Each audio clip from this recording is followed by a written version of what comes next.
안녕하세요, 잉크스입니다. 얼마 전에 굿노트 4를 쓰고 있는데 이제 앱스토어에서 굿노트 4와 번들을 내린다는 안내창이 뜨더라고요. 이제 슬슬 굿노트 4에 대한 지원은 중지하는 건가 싶어서 이번 기회에 이렇게 굿노트 5로 갈아탔습니다. 사실 굿노트 5가 처음 나왔을 때 써보고 여러 오류를 겪었던 기억이 있어서 좀 걱정이었는데 다행히 아직까지는 심각한 오류는 느끼지 못하고 있습니다. 이렇게 며칠 이용을 하다 보니까 놓칠 수 있지만 알면 좋을 것 같은 팁들이 있어서 이렇게 소개 영상을 가지고 왔습니다. 이건 굿노트 4인데요. 저는 굿노트 4의 정말 좋은 점 중 하나가 이렇게 확대창을 켰을 때 나오는 미니 메뉴들이라고 생각해요. 굿노트 5에는 보시는 것처럼 메뉴가 위에만 있지 이 미니 창에는 나와 있지 않거든요.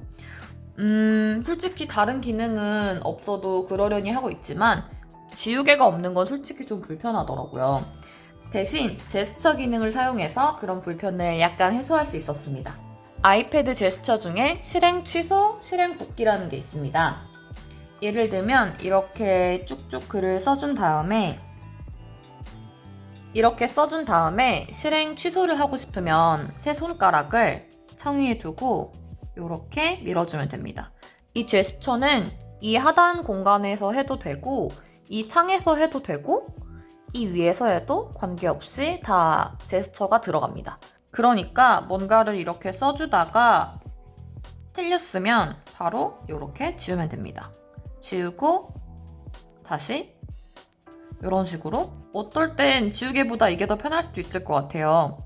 지우개는 이렇게 쓰다가 지우개로 전환해서 지워주고 또 다시 바꾸고 적어줘야 되잖아요.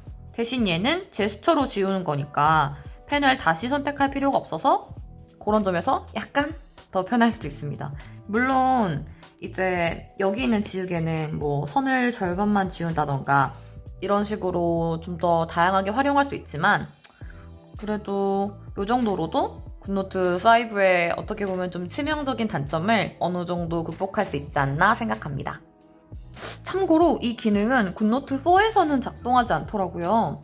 이 굿노트 4가 앱스토어에서도 내린다고 하고 제 생각에는 아마도 굿노트 4는 더 이상 업데이트를 제공하지 않을 것 같아요.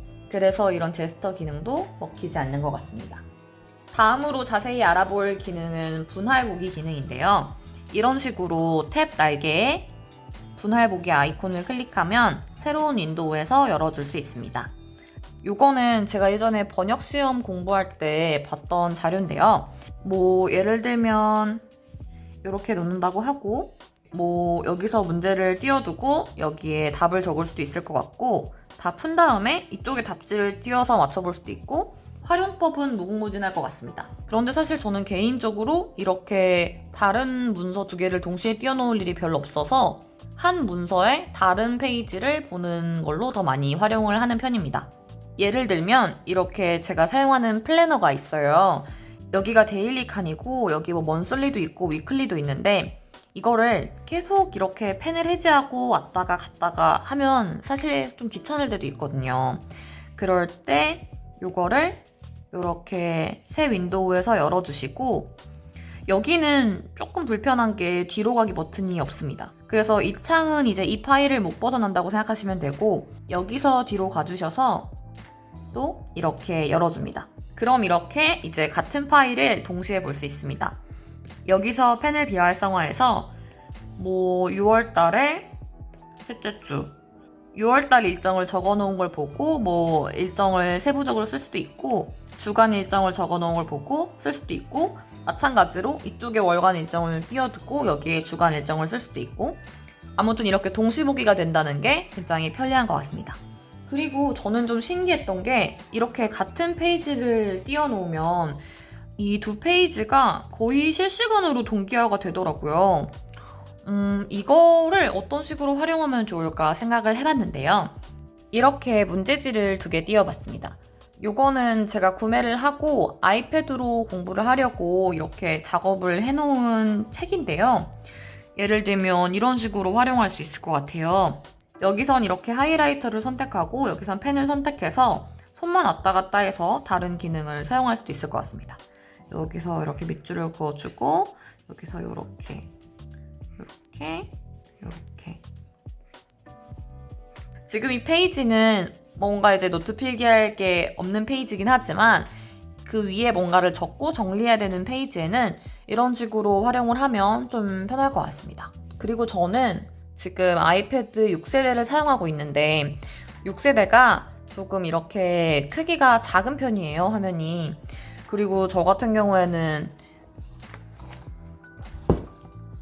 이렇게 세워서 사용하는 게 아무래도 좀 더 편하다 보니까 이렇게 가로 모드로 많이 사용하게 되는데 가로 모드로 이렇게 쓰고 또 아래에 이런 필기창을 켜다 보면 필기창이 이 전체 책 내용을 다 가려서 한 반은 가리죠. 요거를 줄이면 너무 작아지고 그래서 조금 불편할 때가 지금까지 있었습니다.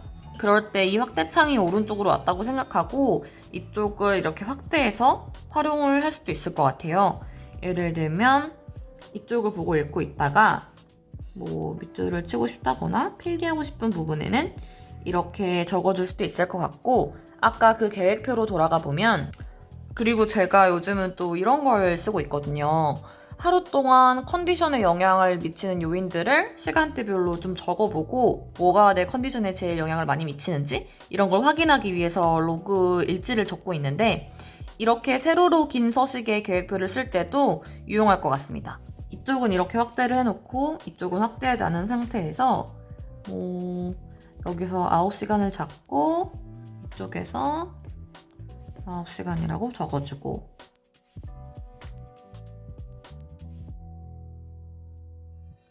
이런 식으로 쭉쭉 적어줄 수 있을 것 같습니다. 아무튼 어떤 서식이든 전체를 보면서 부분을 작성해야 할 때 이런 식으로 활용하시면 편리할 것 같습니다. 그리고 이건 노트 5와는 크게 상관없는 아주 사소한 팁인데요. 저는 일단 핸드폰을 안드로이드를 사용하고 있어요. 그러다 보니까 이렇게 계획표에 열심히 계획을 쓰고 이제 핸드폰만 들고 나가야 될 때는 그냥 여기를 사진을 찍어서 나가곤 하거든요. 연동이 안 되니까. 근데 결국에는 그게 뭐 사진이 화질도 좋지도 않고 갤러리 폴더에 있으니까 잘 안 보게 되더라고요. 그래서 요즘에는 내보내기 기능을 이용해서 핸드폰에서 보곤 하는데요. 요렇게 이 페이지 보내기, 이미지 보내기 쭉 넘기시다 보면 구글 킵이라는 어플이 있습니다. 저는 정말 메모 광이에요. 메모를 안 하면 정말 잘 잊어버려서 웬만한 건 다 메모하고 메모 앱도 굉장히 다양하게 써봤습니다. 그 중에서 제일 편했던 게 구글 킵 메모였어요. 이게 핸드폰에서도 볼 수 있고 태블릿에서도 쓸 수 있고 뭐 PC에서도 다 수정하고 작성할 수 있어서 굉장히 편리하고요. 그리고 화면도 되게 깔끔하고 직관적이어서 가장 애용하고 있습니다. 이거랑 네이버 메모 앱도 잘 쓰고 있는데 네이버 메모 앱은 이 안에 이제 공유할 수 있는 기능이 활성화가 안 되더라고요. 그래서 구글 킵 메모로 내보내고 있습니다. 이렇게 올려주시면 메모가 저장이 되고요. 핸드폰에서 굉장히 깔끔하게 확인을 할 수 있는데 제가 영상을 핸드폰으로 찍고 있어서 이렇게 킵 메모에 들어가시면 이제 저장한 거를 고화질로 제대로 볼 수 있고요. 이게 핸드폰 화면이라고 생각하면 이제 메모를 보면서 계획대로 하다가 뭔가 안 맞거나 아니면 추가로 써야 될 내용이 있으면 여기에 이제 메모로 남겨놓고 아이패드에서 다시 계획을 세울 때 이렇게 또 보면서 세우고 이런 식으로 활용할 수 있습니다. 이제부터 굿노트 5를 열심히 사용해 보려고 하는데요. 굿노트 5로 넘어온 만큼 앞으로도 괜찮은 아이디어가 생기면 또 이렇게 소개 영상을 들고 오도록 하겠습니다. 이 영상이 도움이 되셨으면 좋아요와 구독 버튼 부탁드립니다. 감사합니다.